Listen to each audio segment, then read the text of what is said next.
Hi friends, இன்றைக்கி நம்ம சேனலில் சளி பிரச்சனைகளை சரி பண்ணுறதுக்கான ஒரு சூப்பரான கஷாயம் எப்படி செய்கிறதுன்னு பார்க்கலாம். இது ஒன்றும் நம்ம புதுசாக கண்டுபிடிச்சது எதுவும் இல்லை. ஏற்கனவே நம்ம பாட்டிகள் இதை யூஸ் பண்ணிக்கிட்டு தான் இருந்தாங்க. இது பாட்டி வைத்தியம்னு கூட சொல்லலாம். இதில் நம்ம என்னென்ன தலைகள் யூஸ் பண்ணுறோம் அப்படிங்கிறத ஃபஸ்ட்டு பார்க்கலாம்.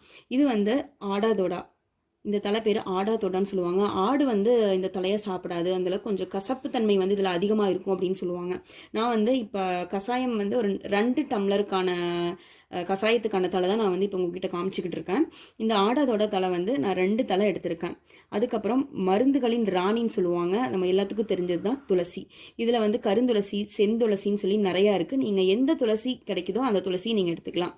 அடுத்தது கற்பூரவள்ளி, இதுவும் சளிக்கான ஒரு மருந்து தான். இந்த கற்பூரவள்ளி தலை நான் ஒரு 4 தலை எடுத்திருக்கேன் இதில். அடுத்தது அப்பக்கோவத்தலை, இது நம்ம வேலியிலலாம் நிறையா படர்ந்துருக்கும், கொடி மாதிரி படர்ந்துருக்கும்.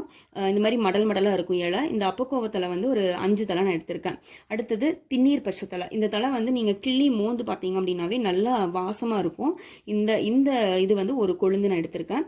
அடுத்தது குப்பமேனி, இது நிறையா பக்கம் பார்த்துருப்பீங்க இருக்கும். அதான் இந்த மாதிரி பூ கூட இருக்கும் அதில். இந்த குப்பமேனி தலையில் நான் ஒரு கொழுந்து எடுத்திருக்கேன். அடுத்தது முடக்கட்டான் தலை, இந்த முடக்கட்டான் தலையில் ஒரு 4 கொழுந்து நான் எடுத்திருக்கேன்.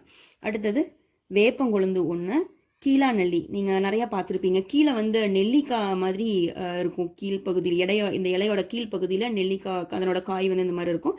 இது மஞ்சக்காமாலை கூட இதனோட வேரெல்லாம் அரைச்சி சாப்பிடுவாங்க. இந்த கீழா நெல்லி ஒரு கொழுந்து.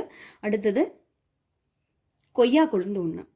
இந்த தலையெல்லாம் எடுத்தாச்சா. இதுக்கப்புறம் சின்ன வெங்காயம் ஒரு 5 சின்ன வெங்காயத்தை எடுத்து நான் தட்டி வச்சுருக்கேன். கண்டிப்பாக தட்டி தான் போடணும் கஷாயத்துக்கு. அடுத்தது மிளகு ஒரு 10 மிளகு எடுத்து நான் நுணுக்கியிருக்கேன்.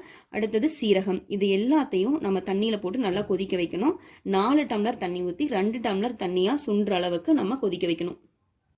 நம்ம ஏற்கனவே சொன்ன மாதிரி தலைகளில் போட்டு சூடாக கஷாயம் ரெடி ஆயிருச்சு. இதில் நீங்கள் டேஸ்ட்டுக்கு வேணும்னா கொஞ்சம் உப்பு சேர்த்துறேன்னா நீங்கள் சேர்த்திக்கோங்க. இதே நீங்கள் சின்ன பசங்களுக்கு கொடுக்குறீங்க அப்படின்னா அவங்க கசப்புத்தன்மை அதிகமாக விரும்ப மாட்டாங்க அப்படின்னா நீங்கள் ஆடாதோலா தலை நீங்கள் 2 யூஸ் பண்ணதுக்கு பதிலாக 1 மட்டும் போட்டுக்கோங்க. இது என்ன ஆகும்னா, நீங்கள் சளி இருக்கும்போது இது குடிச்சிங்கன்னா நெஞ்சில் சளி கட்டி இருந்தால் கூட அது உடஞ்சி வெளியில் வந்துடும். இன்னொன்று, நீங்கள் கிராமத்து சைடு பார்த்தீங்கன்னா இந்த மாதிரி நிறைய மூலிகை தலைகள் இருக்குது. நம்மளுக்கு பாதி தான் அதில் தெரிஞ்சே இருக்கும்.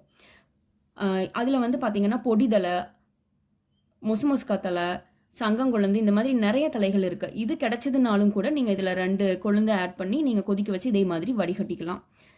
நான் இதுக்கு அப்புறமா இன்னும் கை குழந்தைகளுக்கு சளி பிரச்சனை இருந்ததுன்னா என்னென்ன பாட்டி வைத்தியங்கள் இருக்குன்னு சொல்லி அந்த வீடியோவும் அப்லோட் பண்ண போகிறேன். இந்த வீடியோ பிடிச்சிருந்தது அப்படின்னா லைக் பண்ணுங்கள். மேலும் இது போன்ற வீடியோக்களை நீங்கள் உடனுக்குடன் பார்க்கணும் அப்படின்னா என் சேனலை சப்ஸ்கிரைப் பண்ணுங்கள், பெல் பட்டனை கிளிக் பண்ணுங்கள். தேங்க்யூ.